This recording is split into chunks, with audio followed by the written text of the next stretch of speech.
Hello everyone, welcome back to my channel. So আজকে ভাবছি তোমাদের সাথে একটা ইউনিক রেসিপি শেয়ার করব, ইলিশের বিরিয়ানি। যেহেতু এখন সিজনটা বর্ষাকাল, তাই এখন ইলিশ মাছ কিন্তু আমাদের বাড়িতে হামেশাই হচ্ছে, কিন্তু সবসময় একরকমভাবে ইলিশ মাছ খেতে ইচ্ছে করে না। তাই ভাবলাম একটা নতুন তোমাদের সাথে রেসিপি শেয়ার করি। তোমাদের যা যা মশলা লাগছে সবটাই কিন্তু আমি স্ক্রিনে দেখিয়ে দিচ্ছি, তোমরা একটু দেখে নিও। ইলিশের বিরিয়ানি যখন বানাবো, তাই বিরিয়ানিতে মূলত যা যা আমাদের দরকার পড়ে সেগুলোই কিন্তু আমরা সবকিছু ইউজ করব।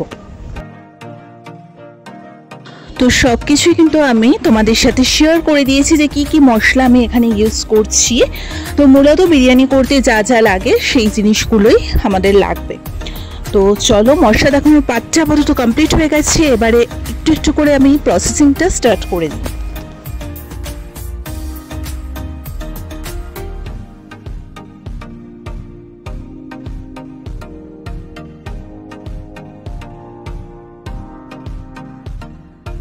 তো সবার ফার্স্টে চালটাকে সুন্দর করে আমি এখানে ঝরঝর করে সিদ্ধ করে রেখে দিয়েছি, হাফ ডান করে।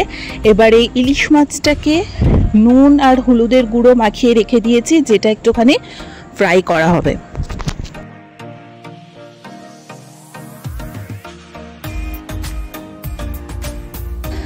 ইলিশ মাছ দিয়ে আমরা বিভিন্ন টাইপের রেসিপি কিন্তু খেয়ে থাকি, কিন্তু মাঝে মধ্যে মনে হয় একটু ডিফারেন্ট টাইপের কিছু ট্রাই করলে কিন্তু মন্দ হয় না। যেমন ইলিশের বিরিয়ানি, এটা কিন্তু বাংলাদেশে ভীষণ ফেমাস একটা রেসিপি। সো চলো, তাই ভাবলাম তোমাদের সাথে আমিও একটু শেয়ার করি। এই যে মশলাটা দেখা যাচ্ছে, এটা হচ্ছে টক দই, তার সাথে বিরিয়ানি মশলা, কাশ্মীরি রেড চিলি পাউডার এবং সল্ট। তো সবার ফার্স্টে কড়াইতে তেলটা গরম করে আমরা পেঁয়াজ বাটাটা এখানে দিয়ে দেবো এবং ভালো করে কিন্তু এটাকে কষাবো। তো তোমরা পুরো প্রসেসটা দেখতে থাকো, আমি রান্না করার সাথে সাথে বলে দেব।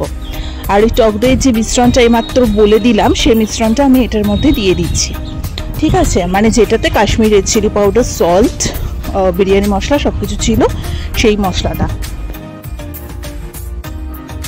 মশলা যখন কষানো হয়ে যাবে, তখন তার মধ্যে একটা একটা করে ইলিশ মাছগুলো এখানে দিয়ে দেওয়া হচ্ছে। তো ডিমালা ইলিশ মাছ হলে বেশি ভালো লাগে, মানে আমার ভালো লাগে ডিমালা ইলিশ মাছ। অনেকে বলে ডিমালা ইলিশ মাছে নাকি স্বাদ বেশি হয় না, কিন্তু এখন মানে প্রত্যেকটা ইলিশ মাছ এত তেল লাগতো এবং এত টেস্টি খেতে, এবারে যাই হোক।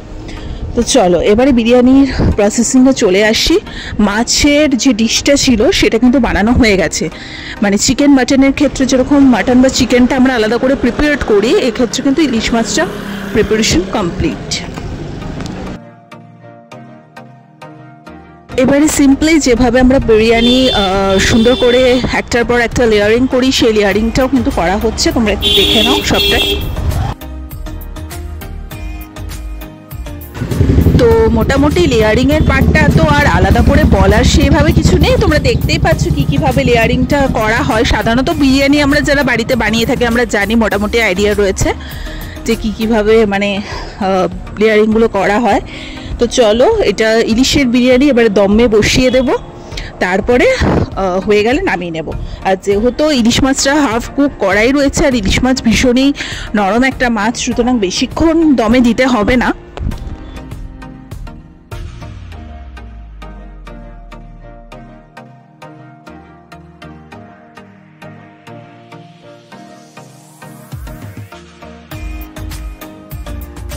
তো লেয়ারিংটা করা কমপ্লিট, দেখে তো মোটামুটি খেতে ইচ্ছে করছে, কি আর বলবো। এবারে মুখটা ভালো করে আটা দিয়ে আটকে দমে বসিয়ে দেবো, তারপরে হয়ে গেলে ঝটপট নামিয়ে গরম গরম সার্ভ করবো ডিশের বিরিয়ানি। এটা কিন্তু বাংলাদেশে ভীষণ ফেমাস একটা ডিশ।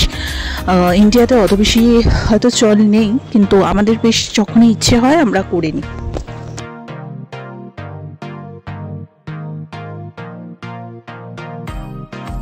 রাইসটাও মোটামুটি হাফ কুক, যেহেতু কড়াই আছে এবং মাছটাও হাফ কুক করা ছিল, তাই মোটামুটি 40 থেকে 45 মিনিটের মধ্যে কিন্তু দম দিলেই হয়ে যাবে। তো চলো, কমপ্লিট আমাদের ইলিশ বিরিয়ানি। তোমাদের রেসিপিটা কেমন লাগলো অবশ্যই জানিও। ভালো লেগে থাকলে লাইক, কমেন্ট, শেয়ার, সাবস্ক্রাইব করে দিবে। ভীষণ ঝরঝরে কিন্তু হয়েছিল, এবং সবথেকে বড় কথা ইলিশ মাছের যে মানে যে প্রিপারেশনটা করা হয়েছিল দুর্দান্ত লাগছিল। মানে কোনো অংশে মনে হচ্ছে না যে চিকেন বা মাটনের থেকে কোনো অংশে কম।